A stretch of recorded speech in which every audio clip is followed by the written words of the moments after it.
tous, aujourd'hui je vais vous présenter le principe de fonctionnement de la quatrième démonstration disponible dans le store de Sara. Une démonstration qui est ici. J'ai installé déjà les 4 plugins.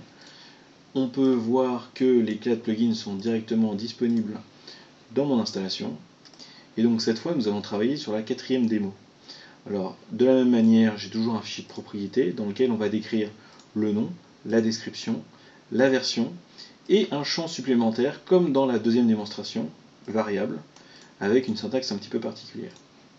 Si je vais sur la partie web, que je reviens sur la page d'accueil, j'ai de la même manière une troisième section cron correspondant à cette section-là, dans laquelle je peux configurer mes démonstrations, et j'ai mon champ custom qui est ici.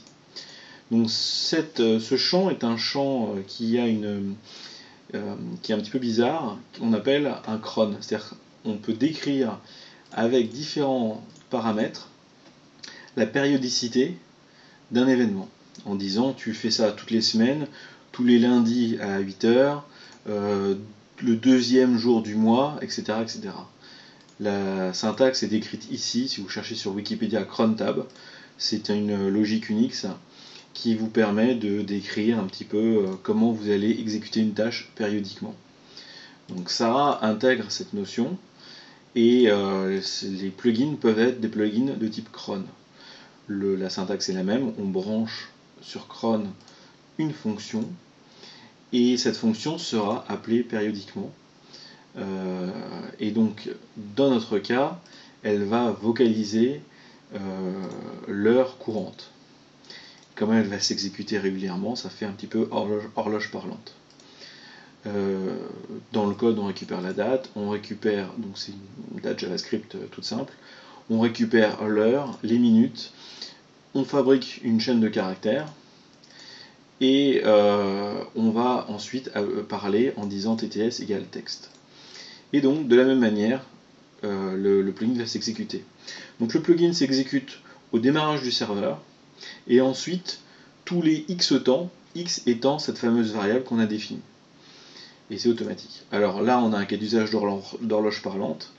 Un plugin dont je me sers tout le temps, c'est le plugin Calendar, qui va périodiquement interroger Google Calendar pour voir si je n'aurai pas des événements qui approchent. Et l'intérêt, c'est que dans Google Calendar, vous avez la possibilité de lire les différents champs des événements, et j'ai exploité le champ where pour mettre une URL. Et quelle URL j'ai mis? Une URL pour exécuter un autre script Node.js. Donc en gros, via ce premier script, il regarde est-ce qu'il y a un événement, etc. Ah, il y a un événement. Je regarde le champ where, ah, il y a un champ where, c'est une URL. Alors, ce n'est pas une URL, je vocalise, attention, il y a un rendez-vous dans X minutes. Et si c'est une URL, eh bien je la joue. Et donc je la joue, et donc ça va peut-être déclencher un autre script qui va m'allumer mes lampes le matin ou le soir.